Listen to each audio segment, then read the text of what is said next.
Há mais de 25 anos, atuando na área da economia, varejos e consultoria, o convidado desta edição é natural de Brasília e fundador da primeira aceleradora Agritech do Brasil, em Luiz Eduardo Magalhães, na Bahia. Formado em Administração de Empresas pela Universidade Católica de Brasília, o nosso convidado de hoje também coordena o projeto de remodelagem e atualização digital do Guia de Orgânicos no Brasil. O Entre um Café, uma prosa de hoje, recebe Aguinaldo Marques.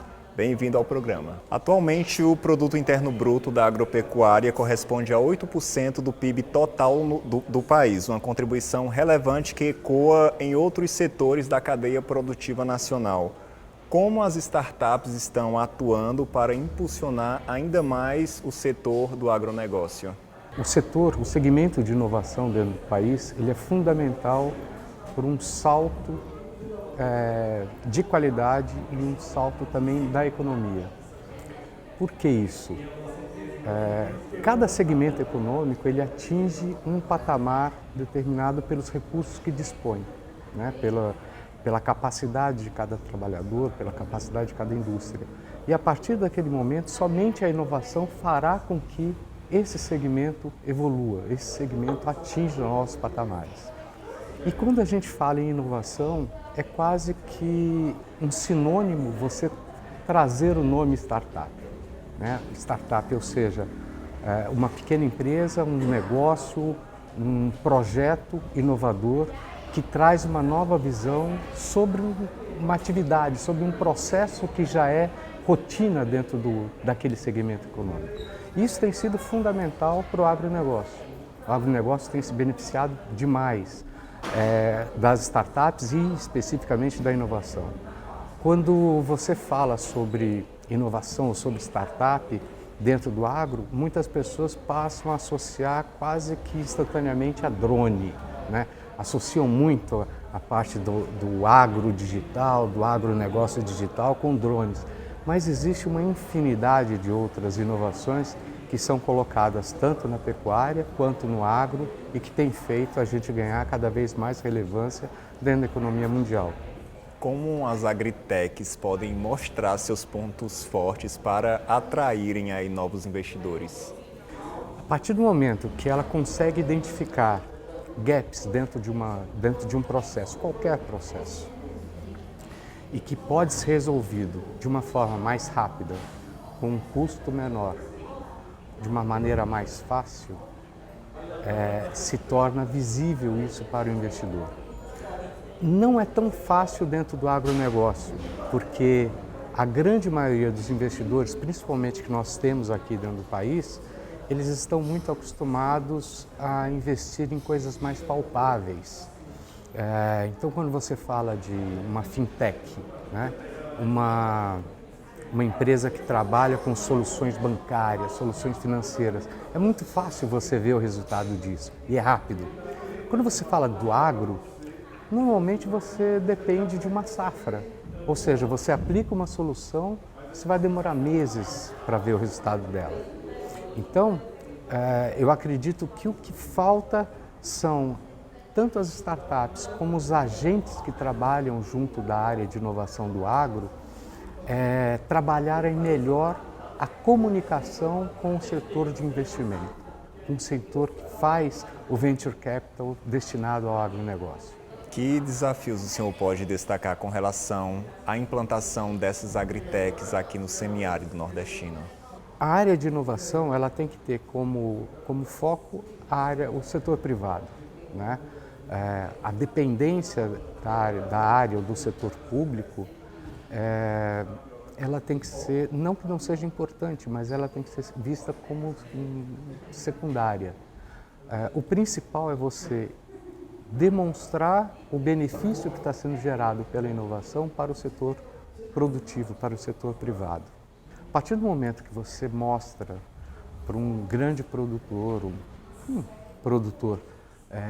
que a aplicação de uma inovação vai minimizar perdas, vai gerar maior produtividade, vai disponibilizar para o mercado melhores culturas, melhores frutos dessa cultura, ele absorve essa inovação.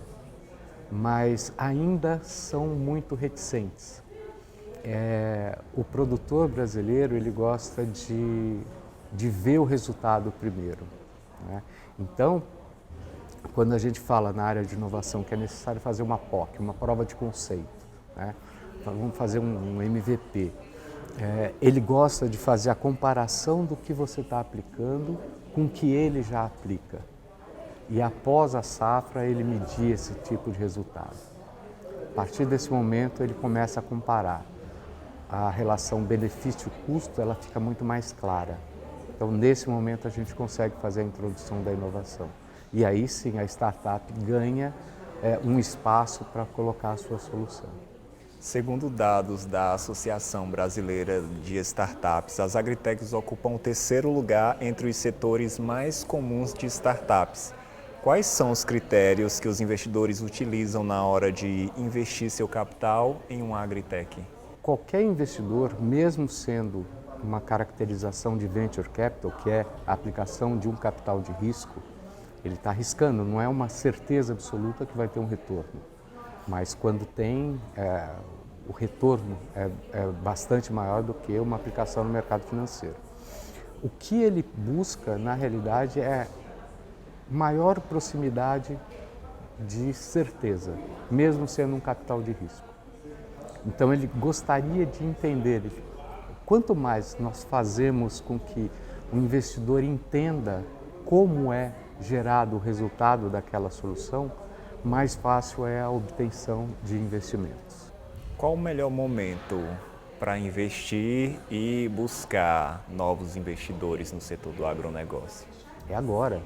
Agora, se você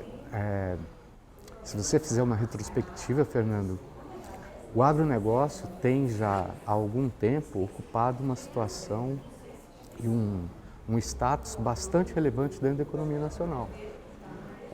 Querendo ou não, o agro representa mais do que um terço da economia, do PIB do país, não é?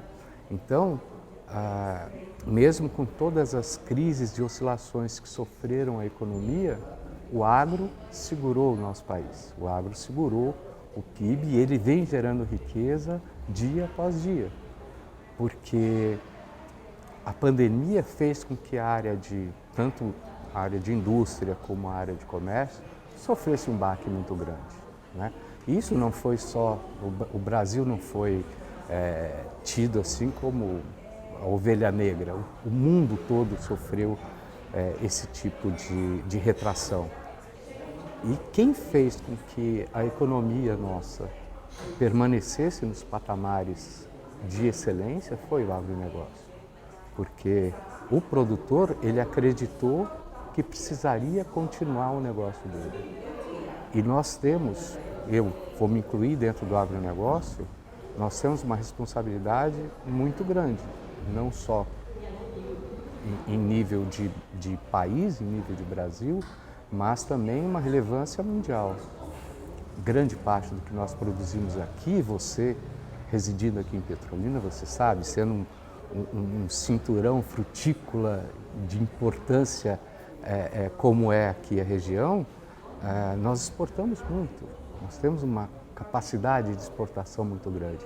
E isso gera uma quantidade de divisas que muitos dos brasileiros não entendem. Que isso vem da agricultura, vem do agronegócio. Qual o primeiro passo da agritech ao receber um capital de investimento? O primeiro passo é ela ser fiel ao propósito que ela solicitou o investimento. E quando a gente percebe que existe algumas ideias que perecem ao longo do caminho após a obtenção do investimento, é porque elas não são fiéis ao propósito da obtenção do investimento. O desvio de objetivos é o fator principal e que fada ao fracasso, né? Então, se você apresentou a um investidor que o objetivo do capital a ser captado é para determinada situação, para desenvolvimento de determinada atividade, faça aquilo e faça bem. Se a startup, se a empresa tem dificuldade de desenvolver o que foi proposto, busque auxílio. Não tente enganar ou colocar sombra sobre o investimento que foi feito, porque isso vai fazer com que a startup pereça. Queria que o senhor explicasse um pouquinho sobre as aceleradoras de startups e também sobre a motivação de criar, fundar a primeira aceleradora agritech do Brasil no Nordeste. É uma dúvida bastante comum essa, do que é uma aceleradora. Antes de falar o que é uma aceleradora, quero explicar outras coisas que geram um pouco de confusão, né? Primeiro, o que é uma incubadora?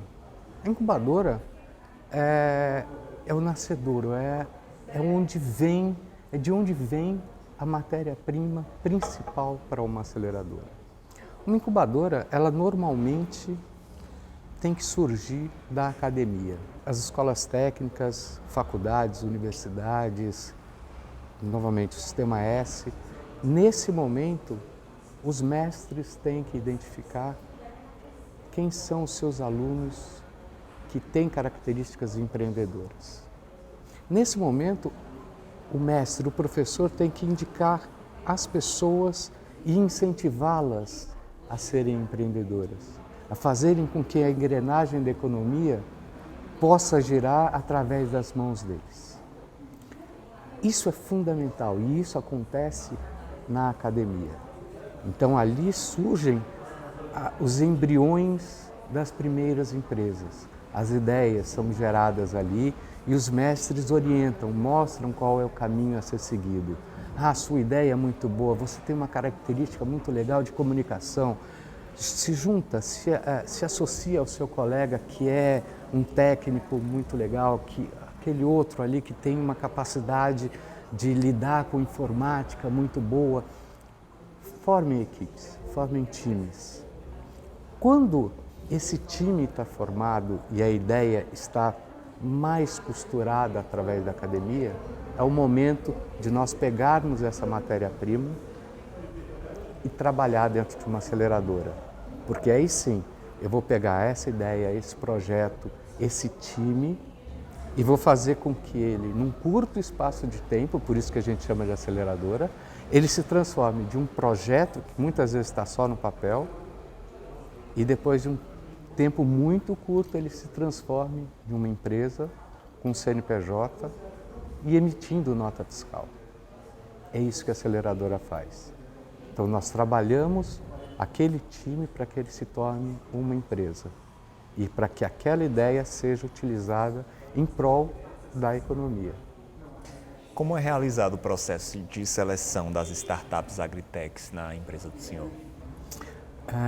Nós trabalhamos, antes de formar a Ciclo, nós fizemos uma pesquisa muito extensa com várias pessoas ligadas ao segmento, né? Então, desde o Ministério da Agricultura, Frente Parlamentar, obviamente produtores, sindicato, representativos da classe, e fizemos algumas perguntas, mas a principal pergunta foi: qual que é a dor que você tem hoje para a produção, para a cultura que você trabalha?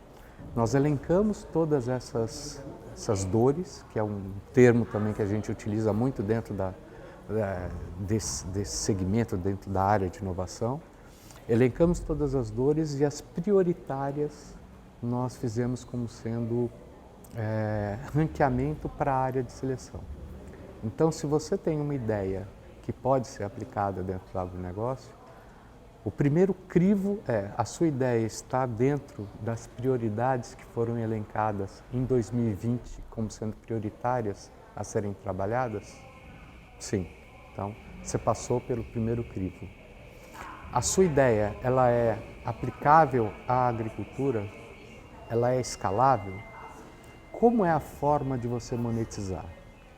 Então, nós fazemos várias perguntas que nós temos um grupo que são formados pelos sócios investidores, eles são um comitê de seleção, mas o que nós temos notado que gera maior crivo na seleção é o time, é a formação do time.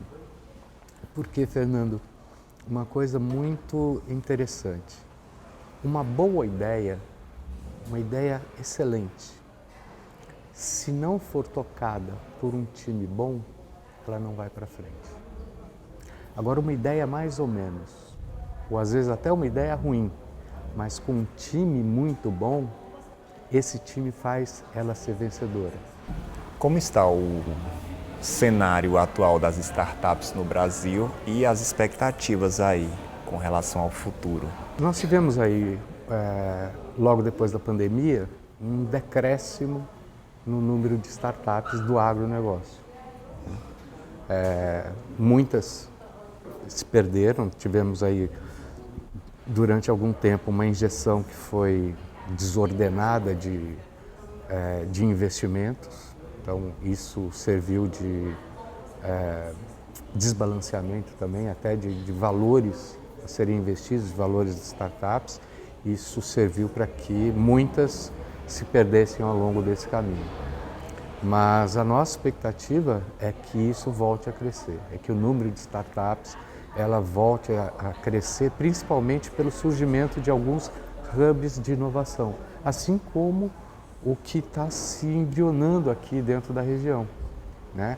Então são academia, a formação, o azeitamento do ecossistema está acontecendo aqui em Petrolina, né?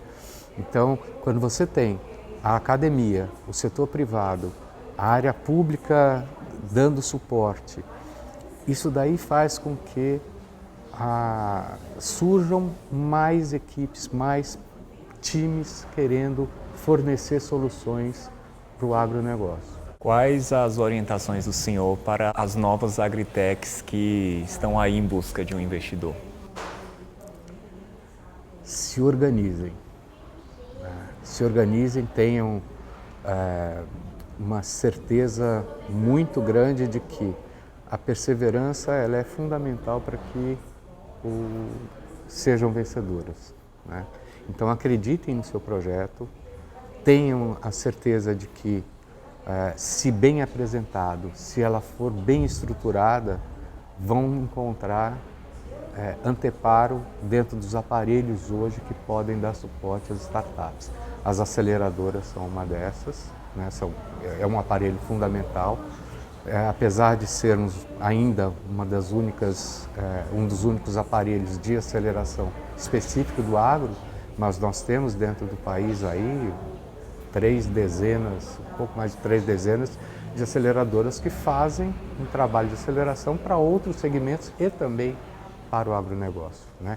Então procurem esses aparelhos, procurem se inteirar quais são os pré-requisitos para se candidatarem a um processo de aceleração e acreditem muito no projeto e sejam unidos, formem um time, acreditem no time.